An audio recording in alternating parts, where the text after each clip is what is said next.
Right, so here is question 6. That's where we stopped. Yeah, we've done that. Question 5 is done. Question 6. The following is the demand equation for a product. So demand equation is given to us. D, we can call it Q if you want, equals 480 minus 6P, where P is price in pounds. And then create a demand schedule in the following table below, yeah?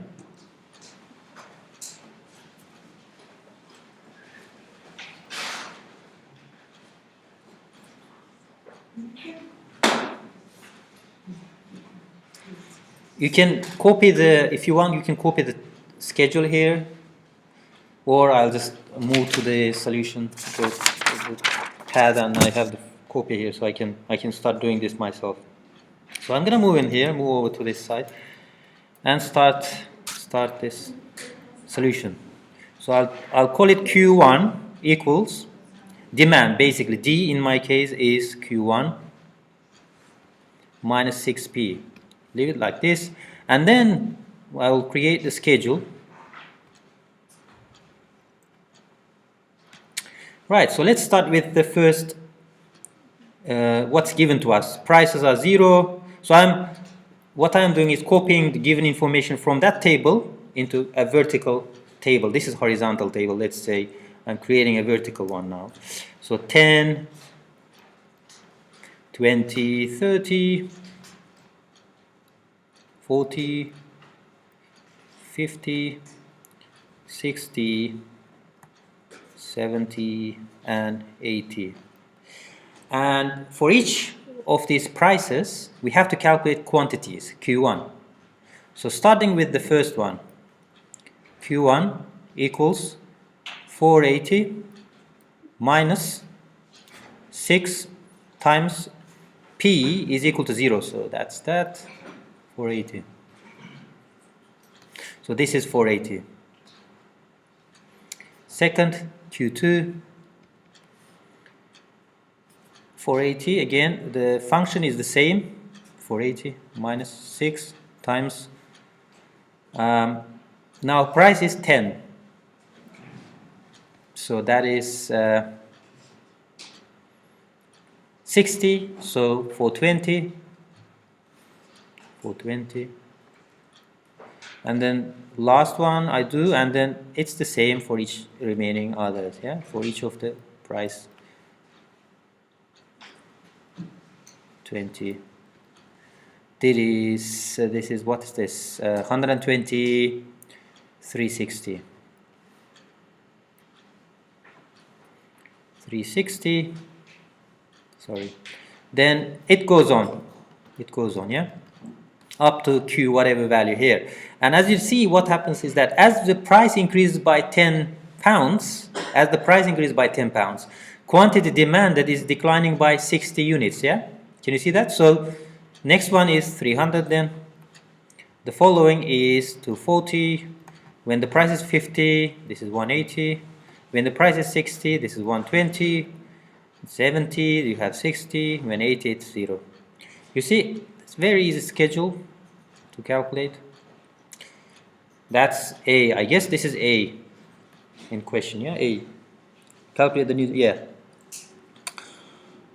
B is, if we go back, B says, once you finish entering the values, plot the demand curve from your schedule above.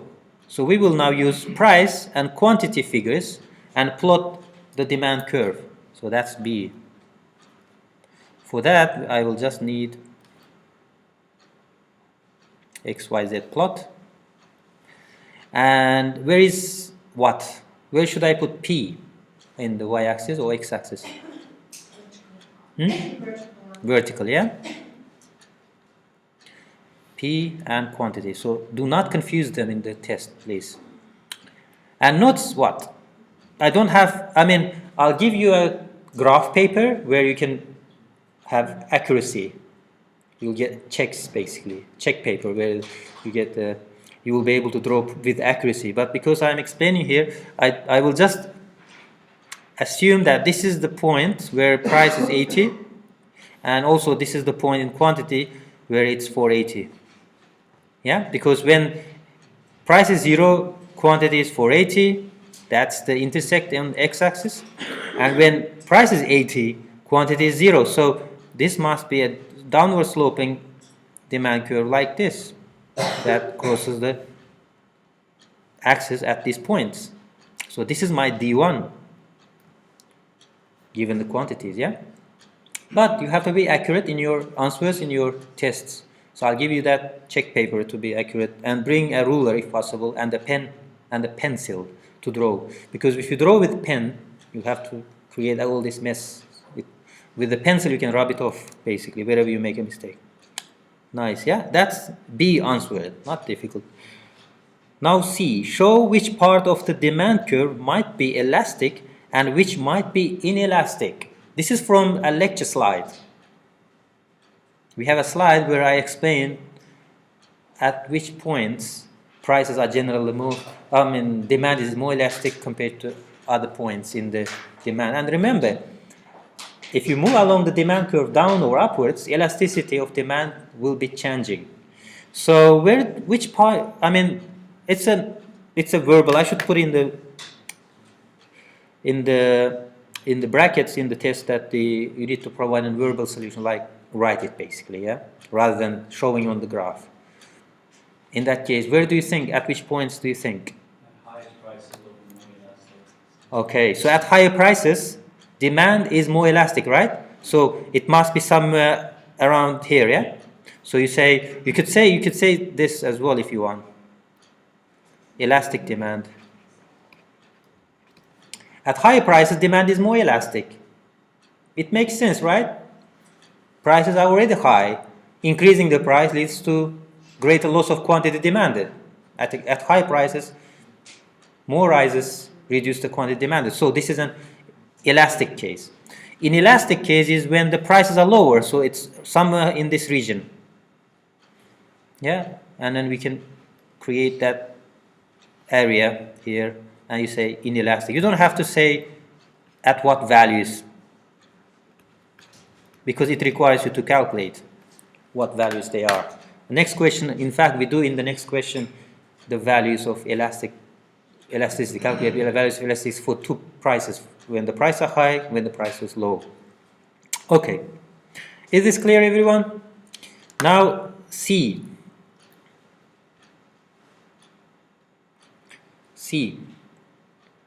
Show which, sorry,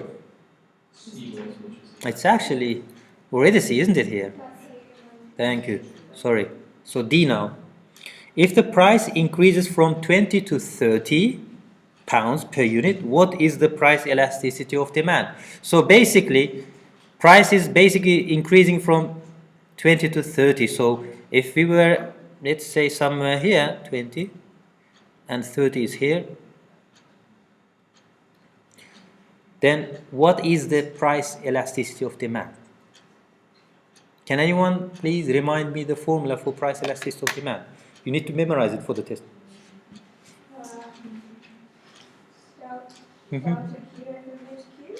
Delta Q over, into Q yes, divided by delta P divided by delta P. yes, correct, Right? yes. Please memorize it.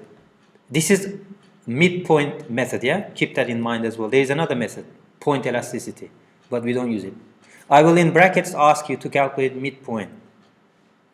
So what she just described is this thing, yeah? Q2 minus Q1 over Q2 plus Q1 over 2, all of that divided by P2 minus P1 over P2 plus P1, and that is elasticity with respect to price, yeah? Now, delta Q is Q2 minus Q1, delta P is P2 minus P1, midpoints are averages, yeah? Q2 plus Q1 over 2, P2 plus P1 over 2, these are the ones.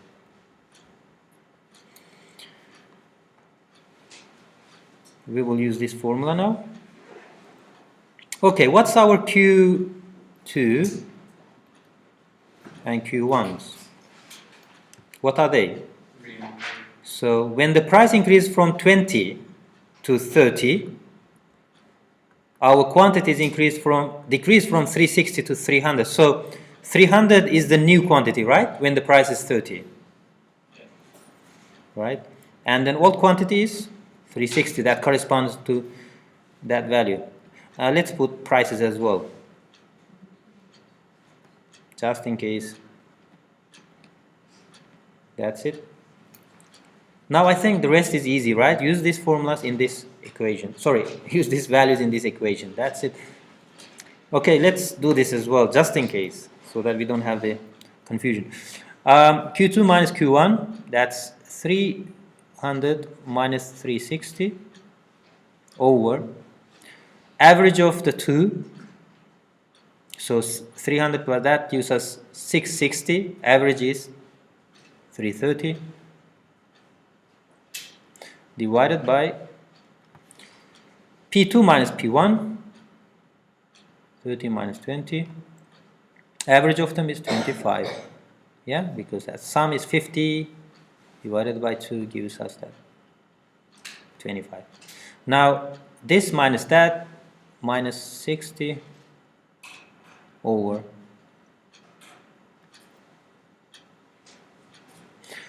over 330. That's 10 over 25. Please help me with this calculation now. I don't have the answer here. It's -0.45. Negative 0.45, yeah? Can anyone please check this as well, just in case? I do trust him. Yeah, fine, thank you. Because calculators, we punch mistaken, unknowingly or unintentionally different numbers, and that's normal. But please do not do that in the test, because you lose marks for that.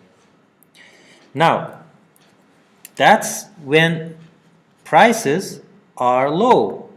So rising from 20 to 30, it's a low price area. So it's somewhere here in that bracket, yeah? But how about coming up here? So let's do D, second part. If you read further, now calculate the price elasticity of demand for a change in price from 60 to 70. So we're looking at already expensive good being more expensive, right? Already expensive good being more expensive. So change from 60 to 70.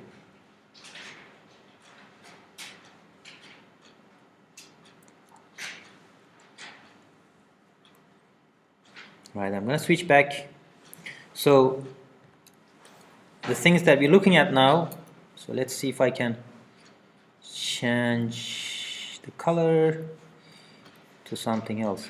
So we're looking at this area now. Changing from 60 to 70 in prices leads to a halving of the quantity demanded, yeah? So we're looking at this area here. This is 60, this is 70. This is obviously off scale, yeah? When you have that proper graph, you will be able to plot them properly, yeah? When the price is increased, quantity is changed as well. So we will use this information now to calculate price elasticity. Now quantity 2 is 60, quantity 1 is, this is 120, yeah? The quantity is here.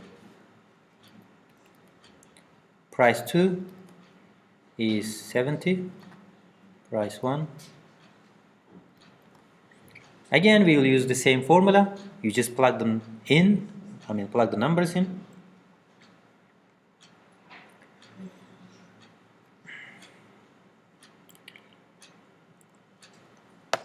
You do it.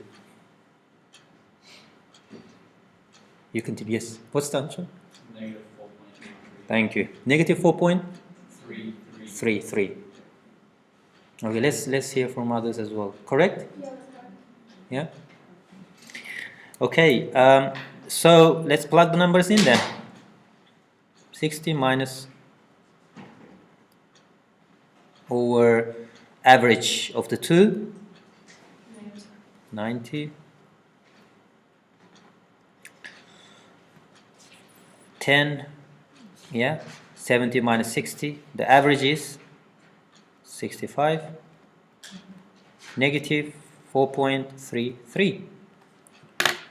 You see, when the price change is higher, sorry, when the price changes at a higher price point, somewhere here, the demand is elastic. Yeah, we get 4.33. But when the price changes at lower brackets, the demand is inelastic, yeah? Because it's less than 1. Absolute value is less than 1. And absolute value here is more than 1. So, at higher prices, price changes make the demand more elastic. At lower prices, price changes make the demand inelastic, basically. The demand is basically inelastic, remains inelastic, yeah? It's a cheap product, so price changes do not affect its demand much. For the next question, I think I have to erase everything here properly, or I have to rewrite everything again. So you have to give me a few minutes now to do this.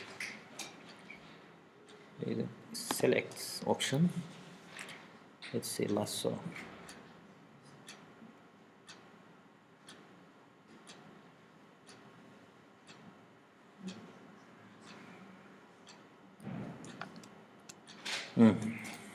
Down. Just left the half. The other half.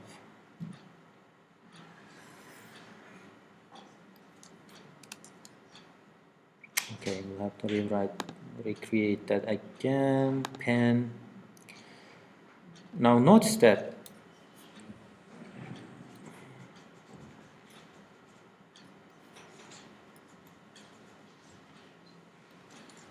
so let's read it. Let's read it now. DE now, yeah? The company has an advertising campaign that significantly promotes their brand and product.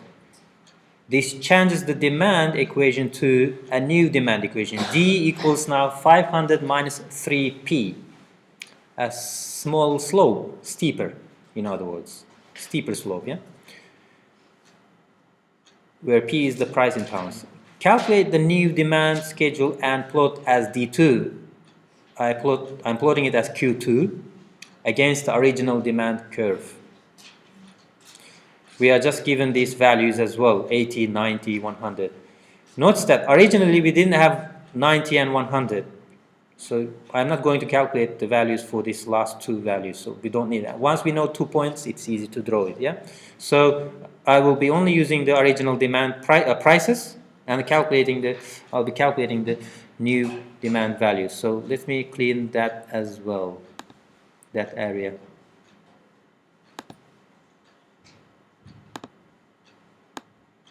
This area.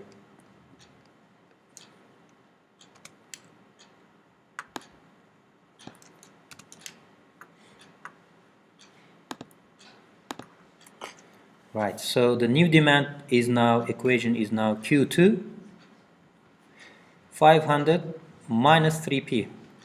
Now use that to calculate the quantity 2. So first, second quantity. So first is 500 minus 3 times 0. That's 500 here. Q2. For the second price point,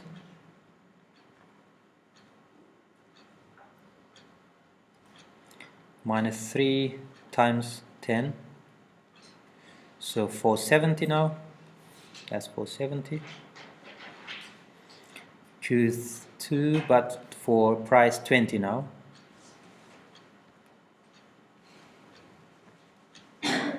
So 60, so that's gonna be what? 440. Now you realize now, from now on, as the price goes up by 10 pounds, quantity demand is declining by 30 units. So you just continue that without further calculation because you will still get the same result, yeah?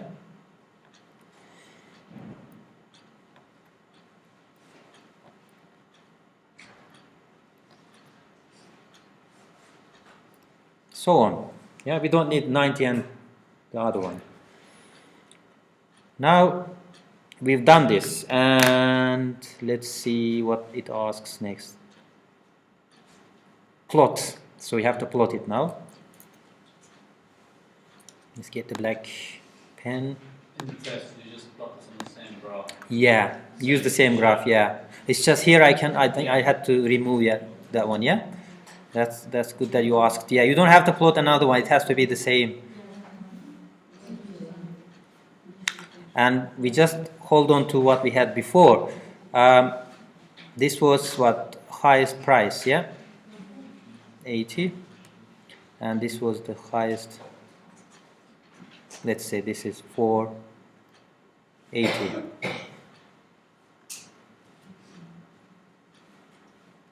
This was our original demand using these two combinations, price and Q1.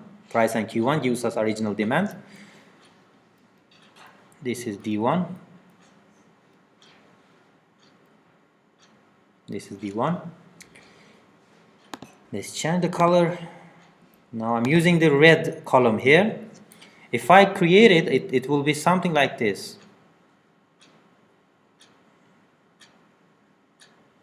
It will be something like this. But in your graph pad you will get checks. Proper graph pad where you can see clearly what it is. So, but we will have this sort of steeper demand too.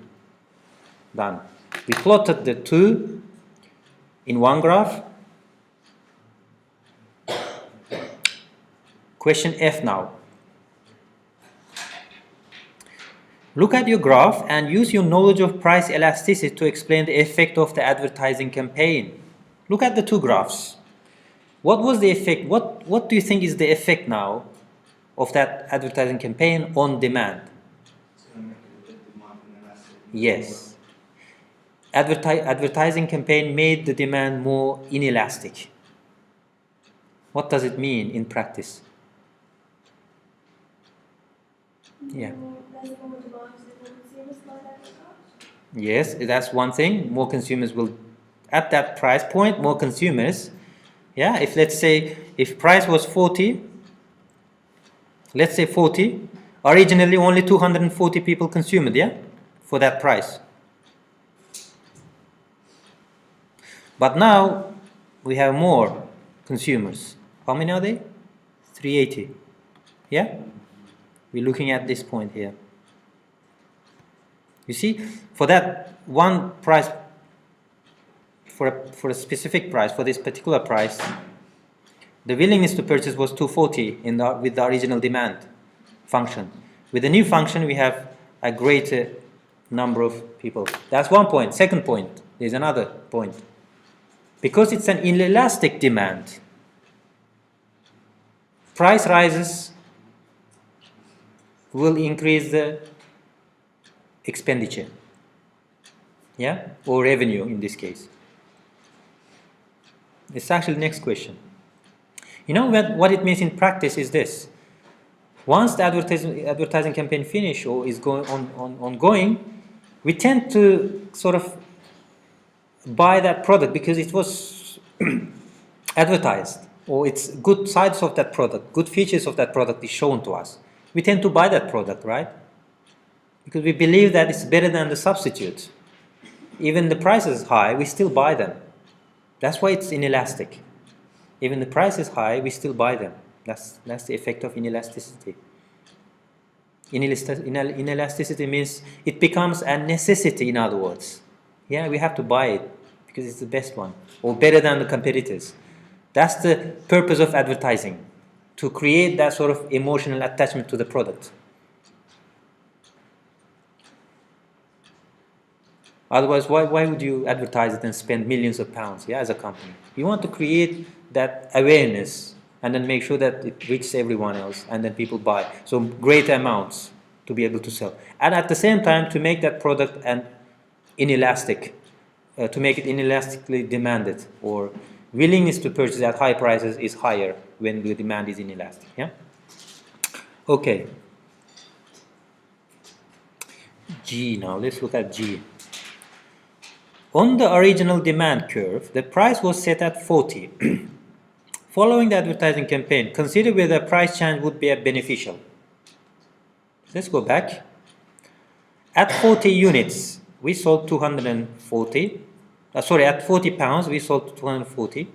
Or we are able to sell basically that much, yeah. But as the advertising campaign finished, we are now able to sell for the same price 280. Now the question is, should we increase the price or not? Should we raise the price to, say, 50? What do you think? Will we lose by increasing the price or gain? What do you think? That's what the question is about. Yes? We gain because quantity demand increases as you increase the price levels, and it's inelastic. If you increase the price, quantity demand will increase for inelastic. Yes. So basically, when there are two curves here, right? One is elastic demand curve, black one. One is inelastic. What he's saying is that because this is now an inelastic demand, a red curve, we can increase the price and sell more and make more revenue, generate more revenue. Because under the old curve, when we increase the price, we would lose. And here it is. Let's calculate the expenditure or revenue, in other words, yeah? Let's increase the price to 50. Under the new curve, with the new curve, quantity, you see, is declining to what? 180. Yeah, when the price is 50, quantity is 180. But how about this? When the price increases by 10 units, quantity declines but by a small amount, right? And that is 350. So we lost 60 customers here, while we lost only 30 customers here when we raised the price by 10. But let's look at expenditure in a proper calculation. So old demand, case of the old demand, P1 times Q1. Let's do this, old demand.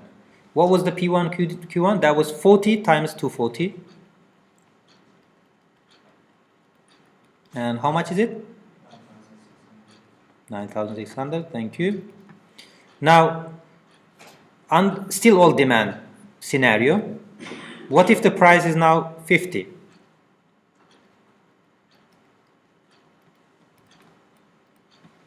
And all demand quantity was 180.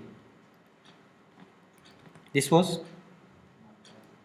9,000. You see, we actually lost 600 pounds by increasing the price. Or if we were to increase the price, we would, as a company, we would have lost 600. Now, call this one is now new demand.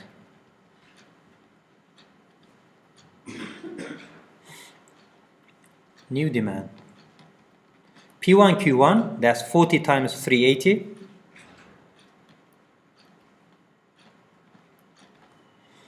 How much do we get? Anyone? 15,200. Thank you.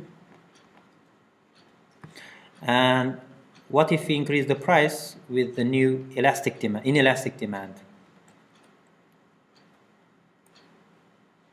50 and 250, 350.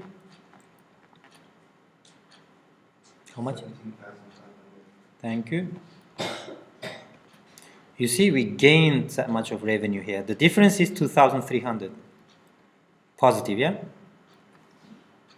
So inelastic demand allows us to increase our price after advertising, yeah? By increasing our price, we gain greater revenue. If we have inelastic demand, that's the effect of advertising.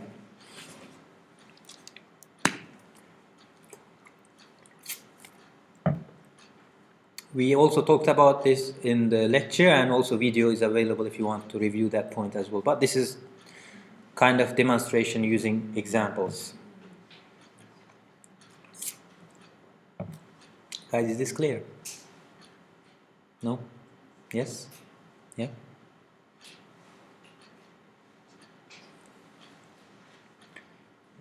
in the test you don't have to go that far, just you need to explain by picking up new quantity, old quantity, maybe verbally, as long as you make yourself clear. But calculating will be better. You'll have 1 hour and I think 6 or 5, 6 questions, that much, yeah? Of course, there will be sub-questions. I thought I would give you 10 questions, but I think sub-questions make it 10 questions already, so. Okay, question 6 now.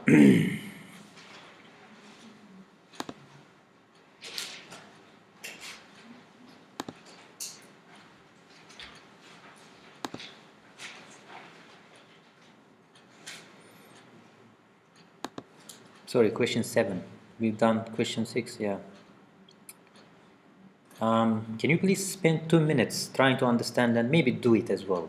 Do it yourself.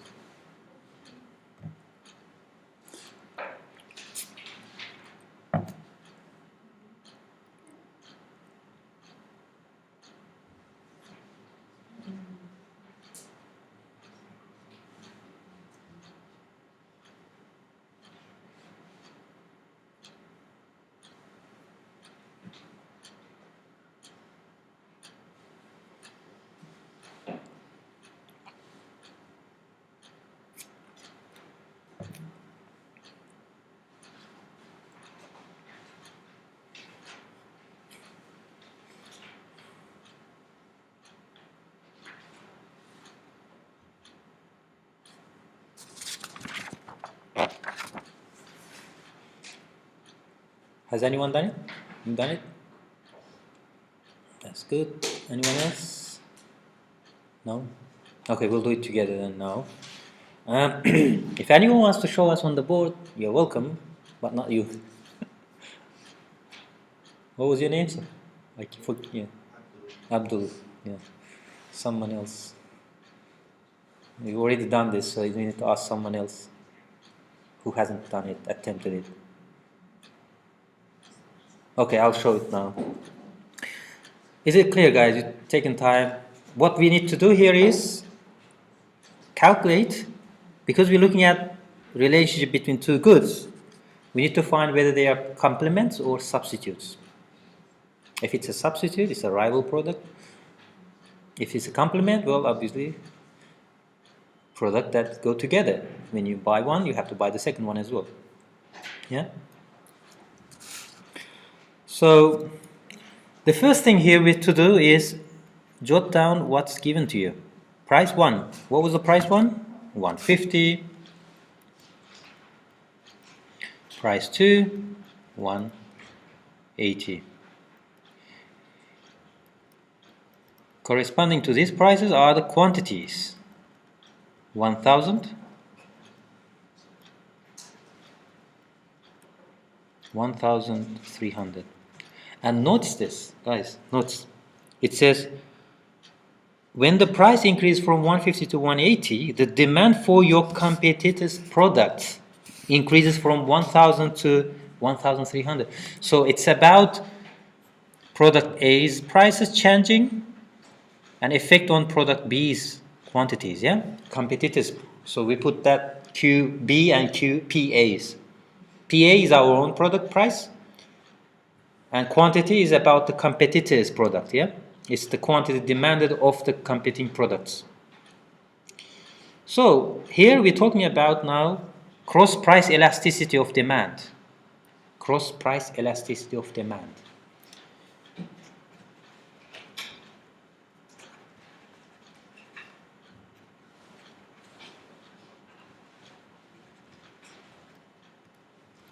So does anyone want to tell us what the cross price elasticity of demand formula is?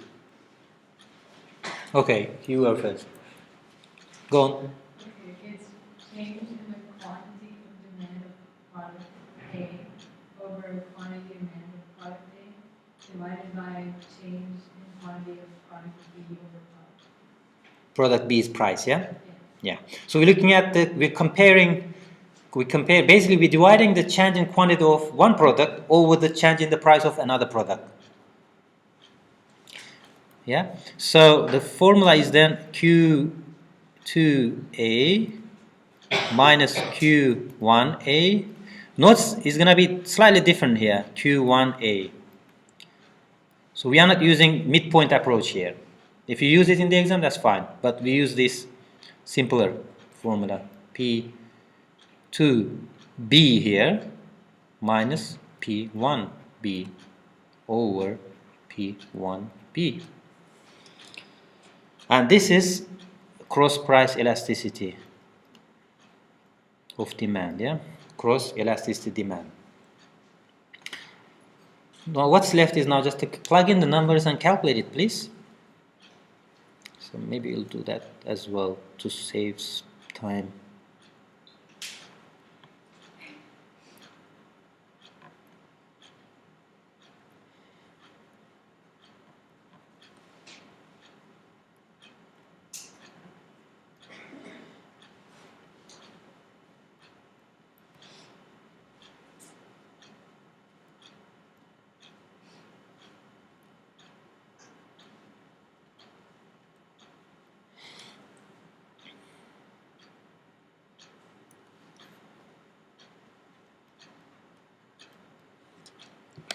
Will we 1.5. be given this formula in No, you just need to memorize it. Two formulas, yeah, maybe three, income elasticity as well, but they are actually the same formulas. Just the notation changes, yeah? A and B.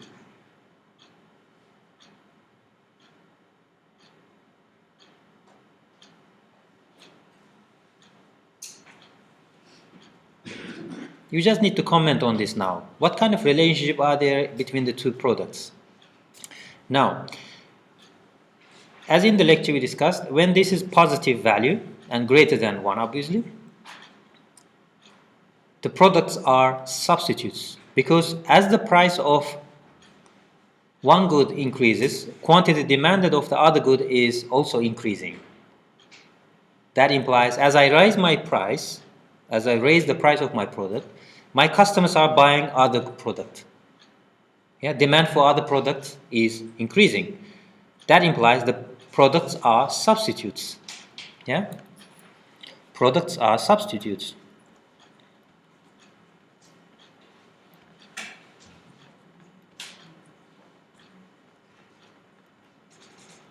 Products are substitutes. Positive value and greater than 0 means elastic. Greater than 1 means, sorry, not 0, means cross price elasticity of demand is, or demand is basically elastic for this product. So a slight increase in my product's price will lead to a greater increase in the other products, demand for other products. So that's a case of substitute. But if the value is negative, then the goods are complements. We call them complements, yeah? Because as the price of cartridges increase, demand for printers decline. So there's a negative relationship, yeah? That's one example. Or as the price of gasoline increases, demand for cars will decline. Or as the price of, what do you call this, internet data plans increase, demand for mobile phones decline, or tablets decline, because tablets usually need Wi-Fi, yeah, or a scheme, sort of plan, internet data plan, yeah. So these are products that consume together jointly. These are complements. So complementary goods are less than 0 and substitutes are greater than 0. Usually, yeah. The cross price elasticity. Could you just scroll up a little bit? You see, both of them are rising as I Yeah. raise the price. When you labeled them, you said Q1B and Q2B. Ah, I put A's in swapped order, yeah? Thank you for spotting that, What's yeah. it supposed to be then? Yeah, this really should be B. So it's Q. Because I labeled as B's here, right? Yeah. So this should be B. Thanks for letting me know. These are A's then. Because we only have A's, yeah? Prices of A's. Sorry. I kind of messed up this point. I'm sorry. However, you obviously won't be down marked for kind of these things, but it's important that you pay attention to these in the final The final exam is usually marked by 2 people, one external as well. So that external, I don't know who that external is at this moment, but they might be a bit fussy. So labeling is important, especially in graphs as well. Yes? Sorry, we don't have a midterm, do we? No, it's final. Midterm, only test 1 and test 2 is a midterm, and then your group work. Your groups are up online. You can see who you are with. Yeah, search that person's ID number through email. I think if you type in the ID number and put at student.richmond.ac.uk, you should be emailed to that person. You should be able to email. Okay, and link up with them. And I will, if you haven't found a topic to start your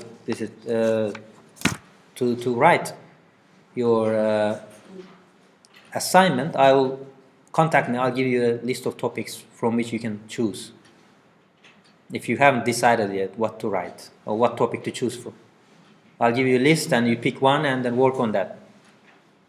Anyone, first link up with your group member, connect with them, talk to them. What do they want? Find out what they want. Tell them what you want. Consensus. If not reached, let me know. We will give you a new topic, which we can choose from the list. Question 8 now.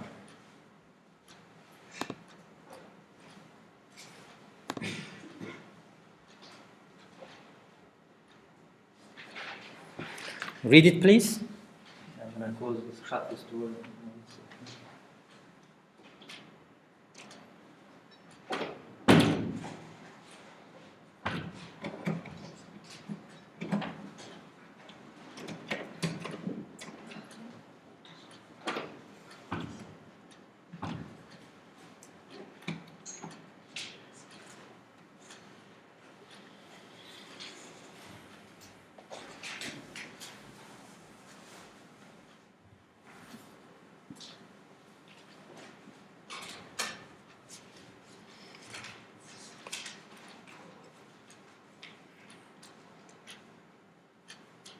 It's also again an easy formula, and calculate the income elasticity of demand.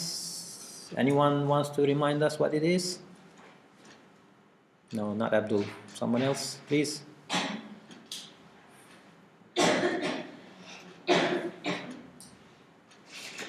I think either one of you, yeah. Delta QD over QD divided by delta, like the change in income over the Income, yeah?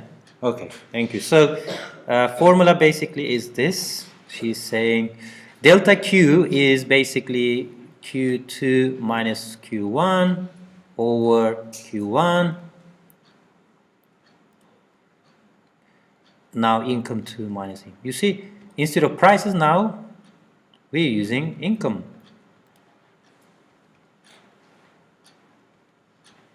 Income elasticity, yeah, of demand. Income elasticity of demand. You can have any notation here, epsilon or anything that you think of is fine. Right, plug the numbers in and tell me what the answer is. What's the demand in question? Does it not say demand? Sorry. Yeah, I can see it. It is there. What's the demand? Demand 1 and demand 2. The cruises. So for income 1, you would have 1 cruise, and income 2, you would have 2 cruises. Income or demand? You're talking about?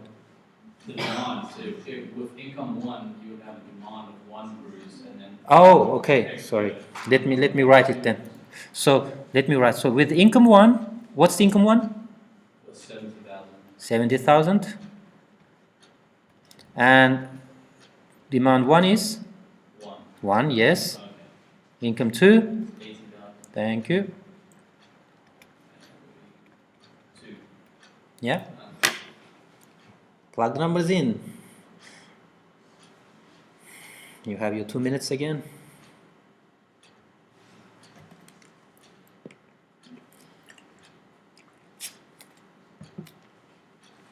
How come the 70,000? How come? Okay, let me go back. I don't know. I'm taking your numbers. Okay, explain if you want. Because you had an increase of 10,000, so therefore, and it says what the total was plus the 10,000 is 80,000. Clear, guys? That's why I say 2 minutes. Take 2 minutes, don't rush. Read it. Details are there. They said it. Devil is in the detail, right? Kind of thing. So read it carefully. So I have managed to gain a pay rise of 10,000 per annum, which became 80,000. So my original salary must have been then 70,000. Yeah, income 1 must be 70,000. This is income 2 then. A 10,000 increase. After the 10,000 increase, yeah.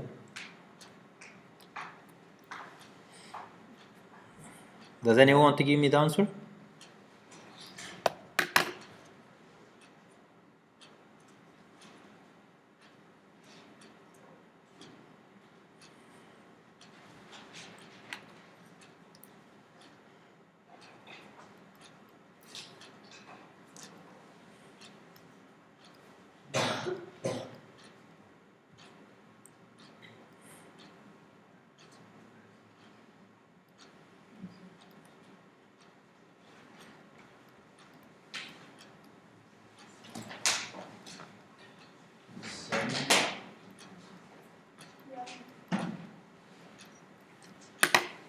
Seven. It is 7, yeah? Right, so comment, few sentences, 1 or 2 sentences, you can comment on it.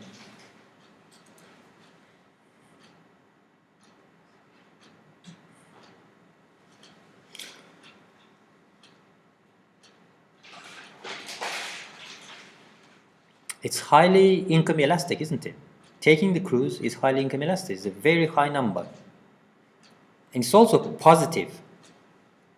So it must be a normal good, right? If it were inferior good, you would get a negative value, right? But isn't it for elasticity, you just take the absolute value of price? No, only for price elasticity. So income Yeah. elasticity. Yeah. This is income elasticity and cross price elasticity. You look at the signs as well. Notice, guys,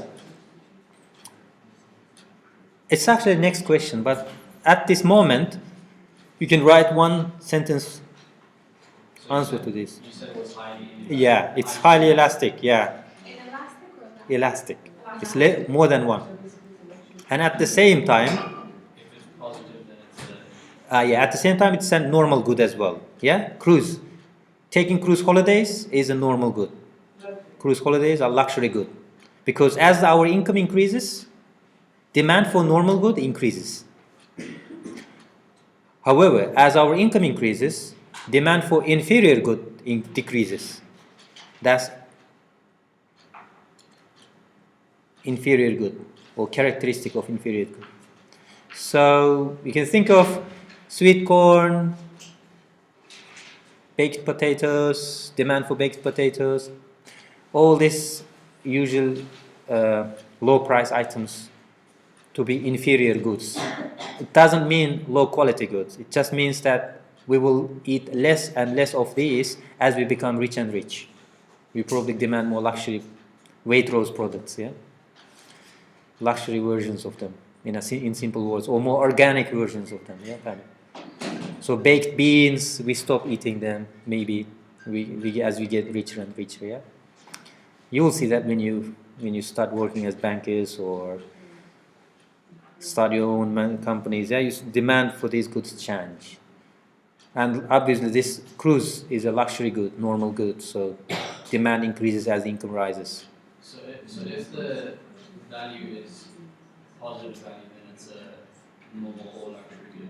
And if it's below 0, then it's an inferior good. Yeah, negative. If it's a negative value, it's an inferior good. Yeah. Because as the income rises, we demand less of them, so it becomes negative value.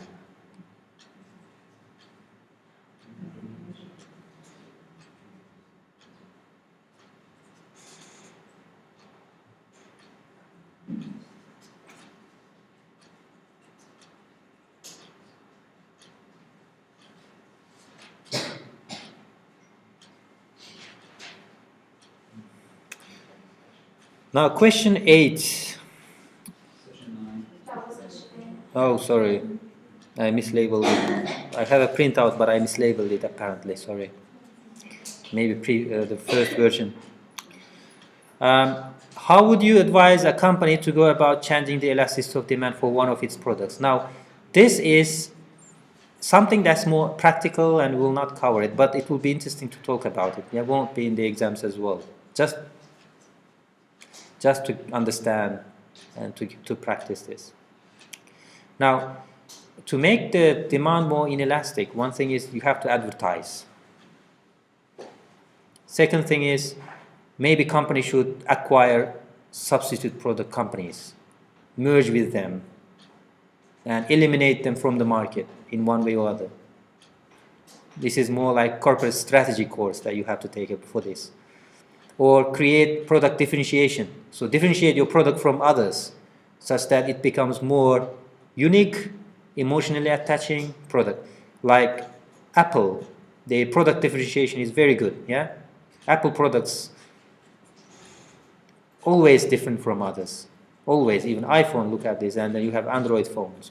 People tend to buy more Apple phones, iPhones.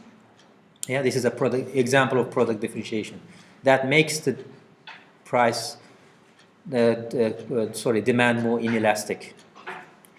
And also, once you buy one Apple product, you tend to buy others as well, like iPhone, iPad, iPod, iMac, iBook, iTV, iCar, hopefully. So these things usually are for the purpose of creating inelastic demand for the product. Yeah. Okay. So these are long list if you want, but you can always give as much as you can if it's justifiable. But for now, that's enough for us. Question? Yeah. Yeah. On the exam, how long do you want these questions to be? Like, I'll give you space to answer. It's does it have to be a full page? no, it doesn't have to. I don't think you. Like a short paragraph. Yeah, briefly. Can I do like the solution set you gave us? Yeah. If you can write something in that solution set, something similar to the solution sets, yeah. Obviously, the questions won't be exactly the same. They will be similar, but that one paragraph will be enough. Obviously, this will be half page when you do handwriting, yeah, because typed answers are usually short paragraphs, but when you start to copy them onto your paper, they are actually half page. Hmm? 6 questions. Yeah, I was thinking to give you more, but 6 questions is enough because there are some sub questions in them. In total, you may get 10 questions, but these sub questions are not big, are not difficult questions. Yeah. So question 10 we already answered. Difference between inferior and normal goods. Yeah, we answered that question. Question 11.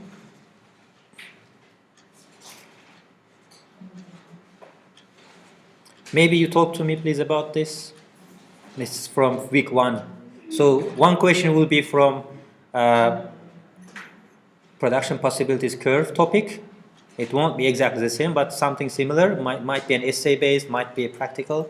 Either way, reading the chapter on this would help you.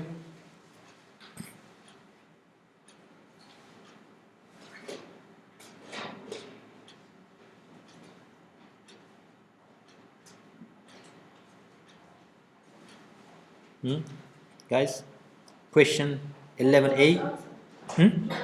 Yes, try it. Yeah. Okay, well, which one got? Okay, so is it like the unattainable and what's unattainable? So what's attainable and what's unattainable? Like production efficiency? Yes. So first of all, let's start with this. Okay, Abdul, what do you want? 1 second. The answer B, B. isn't it? First one's B. First one is B. Yeah. Okay. Who wants to give a detailed answer?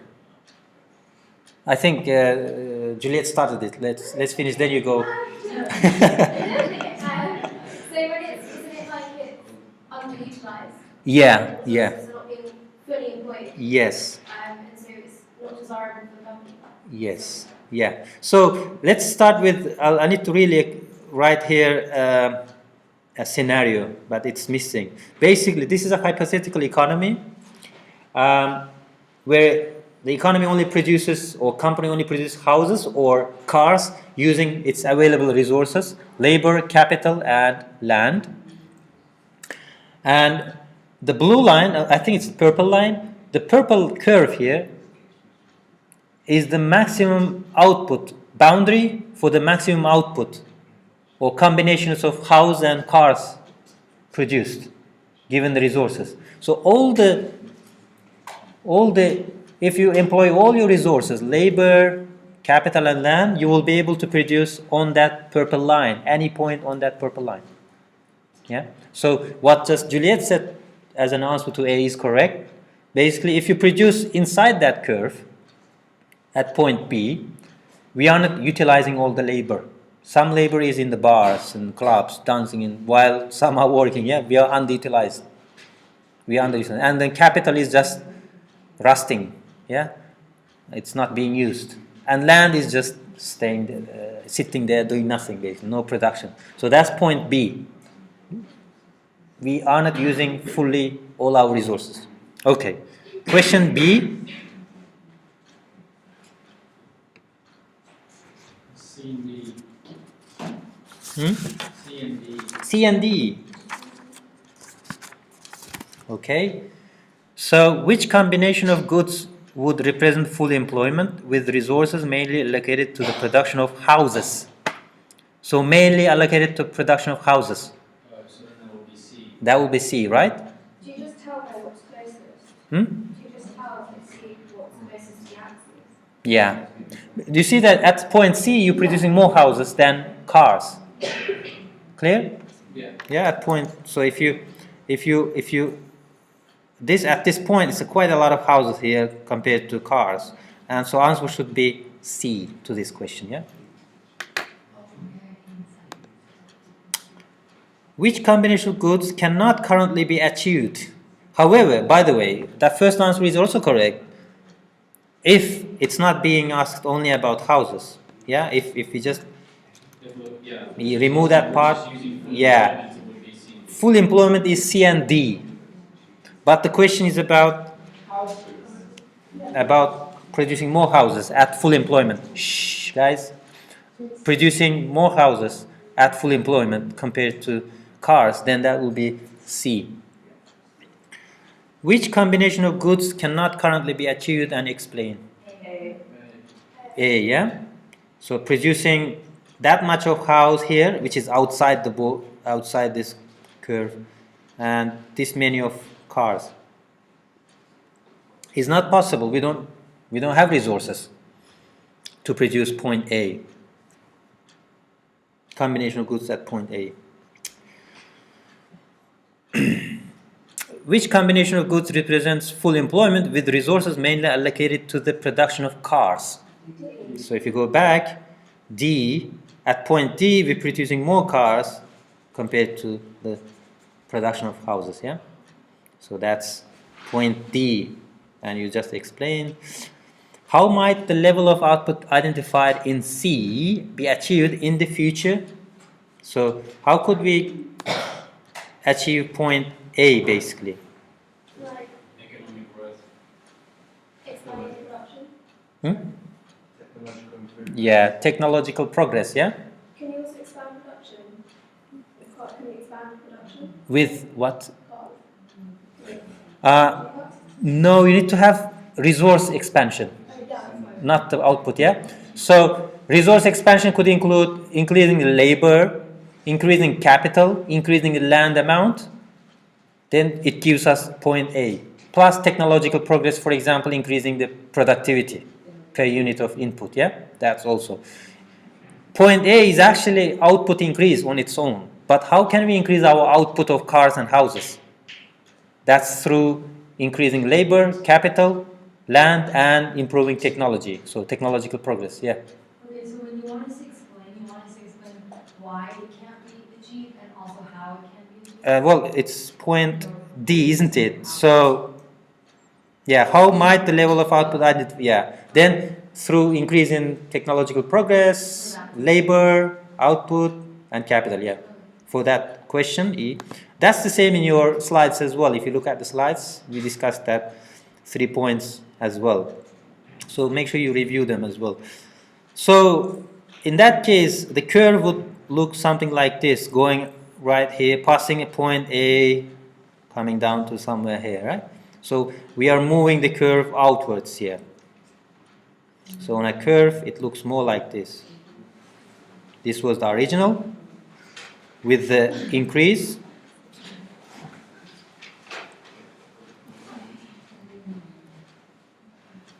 yeah, the curve expands because of resource expansion, input expansion, yeah? We get immigrants coming in, more labor, we get more investment from outside, greater capital, we get land through expansion or technological progress, productivity, in other words, increases. F.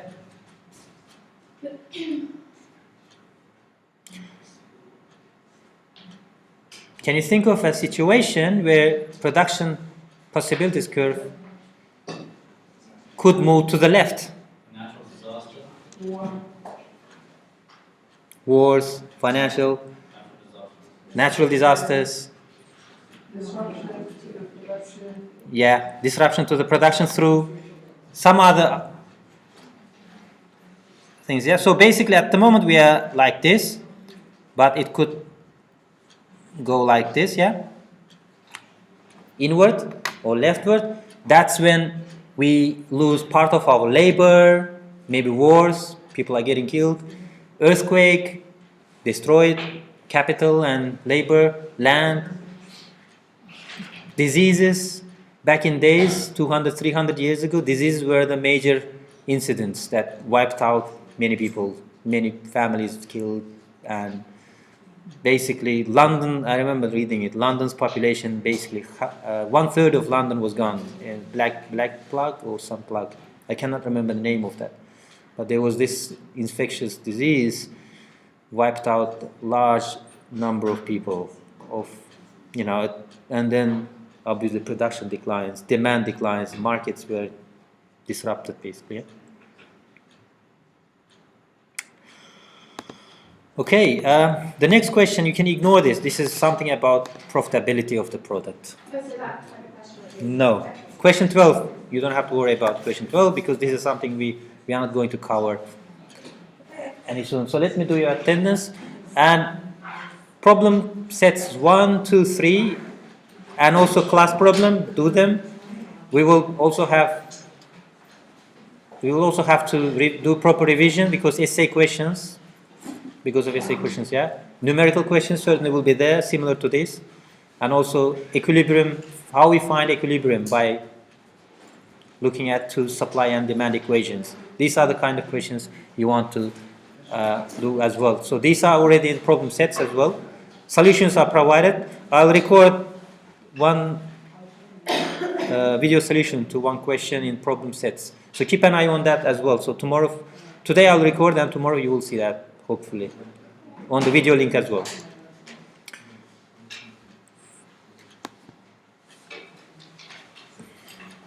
So this is also recorded, hopefully.